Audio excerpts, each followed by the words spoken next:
Hi, I'm Neil and thank you very much for joining me today for a review of Five Towers. This is continuing in my little review series that I'm doing at the moment of small box card games. And this is a game that I've had for quite a while now, about 6 months, maybe a bit longer. Played it an awful lot. Like it very, very much. I know that's a bit of a spoiler for the end of the video. So let me take you down. I'll show you some of the rules, some of the components, discuss some of the ways in which you play the game, show you some example turns and some scoring, and then I will bring you back up for my final thoughts. Okay, cheers! Okay, so what we're looking at here is Five Towers, which is a auction kind of bidding game, set collection, kind of like a climbing game, I suppose you would call it. Now, there are 5 different towers in the game, 5 different suits, and the numbers range from 0 through to 15 in all of them. If you're playing with 3 players or less, there's only 1 copy of each card. When you're playing with 4 players or more, you will have an additional 10, 12, 2, 7, 5 and 0 of each suit. But I'm going to show you how to play a 3-player game, so I will set the game up for that. Well, that didn't take much, did it? Because the game setup is just shuffle the cards. So let's move this box over here out of the way. So on your turn, so let's say you've got 3 players, player 1, player 2, player 3. If it's player 1 to go first, the first thing they do is they turn over 5 cards. They then make a declaration for how many of those cards they are willing to take and to build in front of them. They can only do this once. Once they've declared it, the next player gets a chance of beating it if possible, and then the next player gets a chance of beating that. So if, as player 1, they chose 1, then player 2 could choose 3, player 3 could choose 4 or 5, and then they would win it. But this is a really, really good start, so I'll explain why. The highest number's 15, the highest numbers must go at the bottom. Doesn't have to be 15 at the bottom, but what you want to do is have the highest numbers at the bottom, then climbing up. So you need to descend to hopefully the topper, the number 0. So this player could choose 4 or 5 quite confidently, and I'll explain why, because there are 2 special cards already out on display. The 8 must go in order, so in other words, below the 8 in the tower, in this direction, must be higher than an 8, but after you've placed an 8, any number can go on top of it. So that's how an 8 works. The 9 kind of does the opposite of that. The 9 can be placed anywhere up to number 1, so it can be placed after number 1, and then after it, you then must start building again from 8, 7, 6, 5, 4, and so on and so forth. So in this example, I'm going to say 4. I want to take 4. This player passes, this player passes. So I take the 4 that I've chosen. I've chosen the 14. I then place the 13 on top, the 8, the 9, and the 5 I didn't want, so we put it over here, discarded for the moment. That will come back to that in a minute. It's player 2's turn. They turn over some more cards. And they decide that they only want to take 4. Player 3, doesn't want to take any. And player 1 goes, you know what, I'm taking all 5. So they take all 5. And as I said previously, this 14 can go on the 8 because the 8 resets the tower. So this player has already built some nice towers. It's player 3's turn, so they look at their cards. Fantastic, we have another special card here. They have a look and they decide that they were willing to take 3. And this player decides, no, I don't want any, and this player says no. So they're going to take 3 cards that they want, 1, 2, 3. Now, let me explain briefly what the 0 does. The 0 goes on the top of your tower, and once you place a 0 on top of your tower, you have topped it off. You can no longer work on that tower anymore. It is finished, but it does give you double points at the end of the game. So I will explain how that works in a minute. So what I'm going to do is I'm going to quickly finish this game, and then I'll come back and I'll show you how we score the towers. A couple of other rules just to quickly let you know. If ever you take a card that you want to place, but you cannot place it. You're allowed to, once per turn, you're allowed to take the top card, not the zero, so the top card of one of your towers away. It goes into a negative scoring, which I'll go through in a moment, and then you can place the card in the order that the normal rules. So that's once per turn you're allowed to discard one card. One other thing to say is once we've gone through the deck once, any cards in the discard pile will be reshuffled. Then you'll keep on going until you get to a point where in the new deck of cards, there's not enough for 5 cards per that turn. That causes the game to end, and then you'll do scoring. So let me show you final scoring. So this is player one's towers completed.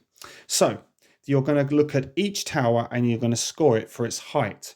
The height is the number of cards in the tower. So for example, purple is worth 1, 2, 3, 4, 5, 6. But it's got the topper, so it's actually worth 12. So that one would be worth 12. 1, 2, 3, 4, that would be worth 8. This, because it doesn't have a topper, is only worth 1, 2, 3, 4, 5, 6. This is worth 3 and this is worth 2. You would then score your tallest tower single value once more time. So what I mean by that is you don't get the toppers as a double bonus, but if purple was my tallest, which it is combined, so I'd get a bonus 1, 2, 3, 4, 5, 6 points, and then you reduce your score by the cards that are in your discard pile, your private discard pile. So for one card, it's -1 point. The second one is -2, giving you a combination of -3. If you had another one, it'd be -3 on top of those, so it'd be -6, then -10, then -15. So it's a good strategy to discard cards to grab other ones during the bidding process, but it's not probably the most optimal way of playing because these can really hurt you at final scoring. So that is how you play 5 towers. Okay, so let me talk about the rules and components. The rules are really nice and clear, easy to follow, great pictures. I had absolutely no problems. I didn't need any clarifications. It shows you how you discard cards there. It shows you, it gives you an example of final scoring. And yeah, I thought the rules were really clear and great. The card quality is really good. This has been shuffled a lot. It is showing no signs of wear or tear. Now, you may or may not have noticed that the cards all have a little bit of artwork on them. This one is infringing some copyrights on Ghostbusters there for sure. In actuality, every single card, if you look closely enough, is some kind of reference to some kind of pop culture. I mean, that's definitely Aladdin there. There's Back to the Future. There's, I mean, that's a Jigglypuff, isn't it? Isn't that a Jigglypuff? You know, so I don't know how they got away with that. I guess the pictures are, I mean, that's the Cheshire Cat. I guess the pictures are slightly different enough that they've got away with it, and I applaud them for doing it. I think it's absolutely fantastic. There's so many little nods to different things that we all know and love in here, and yeah, you'll spend quite a lot of your time looking to see, oh, hold on, now what's that one? What's that making reference to? And yeah, it's really, really cute. Now, it's really clear and easy to follow the cards up and down. You can always see what everyone else is doing. Yeah, it's really, really good. The only thing I will say, the thing that everyone trips up on is the 8 and the 9. Everyone on their first few games and sometimes on their 30th game still will trip up on, oh, hold on, when can I place the 8? Oh, when can I place the 9? So you just need to be prepared for people to ask you that question a few times. But yeah, I think overall rules, components, lovely small box size, great fun. Okay, I hope that how to play, rules teach, look at the components, give you a really good feel for 5 towers. So let's just get this out of the way. Final thoughts. As far as I'm concerned, this is a seek this game out. This is an essential purchase. Couple of reasons for that. Number one, super cheap, really, really reasonable price. I mean, obviously it's just a card game, but the card quality is really, really good.